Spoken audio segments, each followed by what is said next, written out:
നമസ്കാരം. ഹണി ട്രാപ്പിലൂടെ ദമ്പതികൾ തട്ടിയെടുത്തത് 2.5 കോടി രൂപയിലധികം.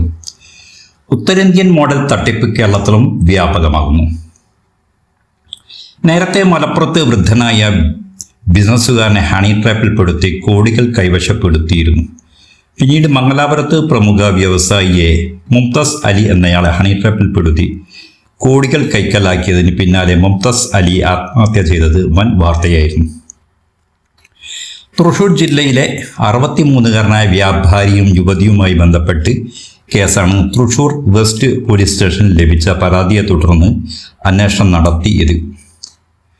ഒരു യുവതി അയച്ച വാട്സപ്പ് സന്ദേശത്തിന് പിന്നാലെയാണ് വ്യാപാരി യുവതിക്ക് സന്ദേശം അയച്ചത്.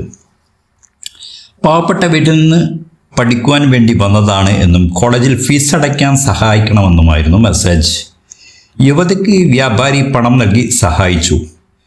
ഇതിനു പിന്നാലെ യുവതി 63കാരനായ വ്യാപാരിയും തമ്മിൽ ചാറ്റിങ്ങിൽ ഏർപ്പെടുകയായിരുന്നു.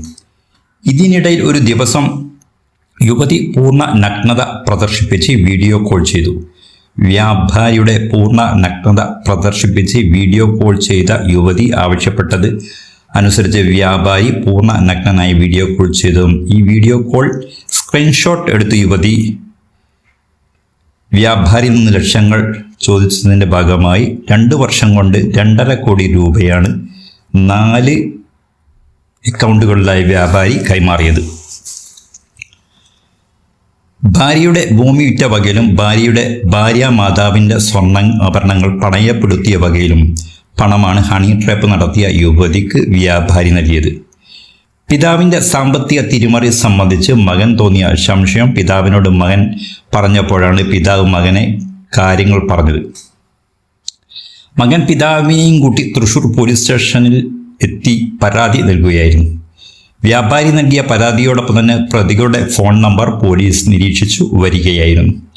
ഫോൺ നമ്പർ ലൊക്കേഷൻ നോക്കിയും പോലീസ് പ്രതികളുടെ സ്ഥലവും മറ്റും അഡ്രസ്സും ബന്ധപ്പെട്ടു. കൊല്ലം കരുനാഗപ്പള്ളിയിൽ ഷെമി എന്നയാളുടെയും ഇതായിരുന്നു ഫോൺ നമ്പർ. ഷെമിയുടെ ഭർത്താവ് ഷോജനും ഷെമിയും ഇതിനിടയിൽ വയനാട്ടിൽ ടൂറിന് പോയത് പോലീസ് നിരീക്ഷണത്തിലായി. പോലീസ് തങ്ങളെ പിന്തുടർന്നുണ്ട് എന്ന് മനസ്സിലാക്കിയ പ്രതികൾ വയനാട്ടിൽ നിന്ന് കേരളം വിടുകയ എന്ന ലക്ഷ്യത്തോടെ തൃശൂർ വഴി അങ്കമാലിയിൽ നിന്ന് എത്തിയെങ്കിലും പോലീസ് പ്രതികളെ വളഞ്ഞിട്ടു പിടികൂടുകയായിരുന്നു. പ്രതികളെ പിടികൂടുമ്പോൾ 80 പവനിലധികം സ്വർണ്ണാഭരണങ്ങൾ പോലീസ് പ്രതികളിൽ നിന്ന് പിടിച്ചെടുത്തു. ഷെമിയുടെയും ഷാജൻ്റെയും യുവതിയുടേത് നടത്തിയ 3ലധികം ആഡംബര കാറുകളും പോലീസ് പിടിച്ചെടുത്തു. പ്രതികൾ ധാരാളം ആളുകളെ ഹണി ട്രാപ്പിൽപ്പെടുത്തി കോടികൾ സമ്പാദിച്ചതായാണ് പോലീസ് നൽകുന്ന സൂചന. പ്രതികളെ പോലീസ് പിടികൂടി കോടതിയിൽ ഹാജരാക്കി. അറിയാത്ത ആളുകളുടെ വീഡിയോ കോൾ വിളിക്കുമ്പോൾ നിങ്ങൾ എടുക്കാതിരിക്കുക. സംശയമുണ്ടെങ്കിൽ അടുത്ത പോലീസിനെ വിവരമറിയിക്കുക. ജാഗ്രത വഹിക്കുക.